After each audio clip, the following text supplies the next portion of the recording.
Everyone, this is part 220 of me answering your Percy Jackson questions. If you have not seen the series before, just click the description right down there. It's very easy. It tells you everything you have to know about this series. That's it. All right, let's go ahead and get on to today's comment. Just one comment today because it's pretty long. Here we go. So question number one on this one says, who is the most intimidating demigod?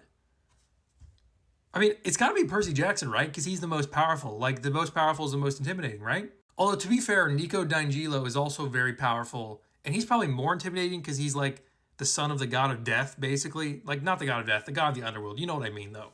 So, like, I feel like Nico is more intimidating. Like, if you get on Nico's bad side, you better watch out. Why do I always have these voice cracks? Oh my gosh. All right, let's move on to the second question on here. Who is the weakest member of the seven demigods in the Heroes of Olympus series? The weakest member? A lot of you people are ready to have this conversation, but it's Annabeth Chase. Look, I'm not downplaying the fact that she is smart. If she has time to plan for a fight, she's great. If she has to just jump into a fight with no planning, no ability to plan or anything like that, she's going to get wiped on the floor with anybody because everybody else has better powers than her. I mean, even Piper. Like, I know Piper's charm speak works better on people that are attracted to Piper, I guess, but it still works on Annabeth to an extent. Like, if Piper really tries, she can use it on Annabeth.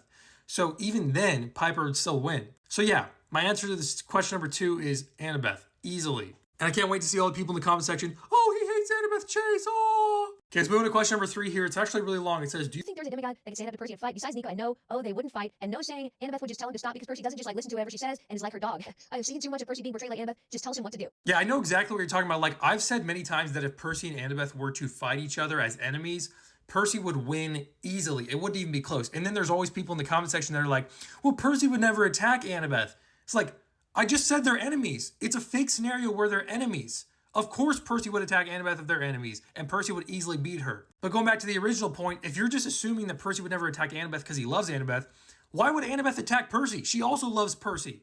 So, like, you're assuming Percy wouldn't attack Annabeth because he loves her, but Annabeth would attack Percy even though she loves him? Like, that's stupid. But, like, no, getting back to the actual point of this question, yeah, Nico could stand up in a fight to Percy, definitely. Like, any child of the big three, honestly, like Thalia, Jason, Hazel, if Bianca was still alive, maybe. She hasn't really proved her powers. Is there another one I'm forgetting? Jason, Thalia, Nico, Hazel. No, I think I got all of them. I mean, I think even Frank could probably stand up to Percy, to be honest. But that answers all today's questions, so go ahead and get in the comment section. Let me know what you thought of my answers for the questions. And if you have any different answers of your own for those questions, let me know those in the comments as well. And I'll see you tomorrow for part 221 of me answering your Percy Jackson questions.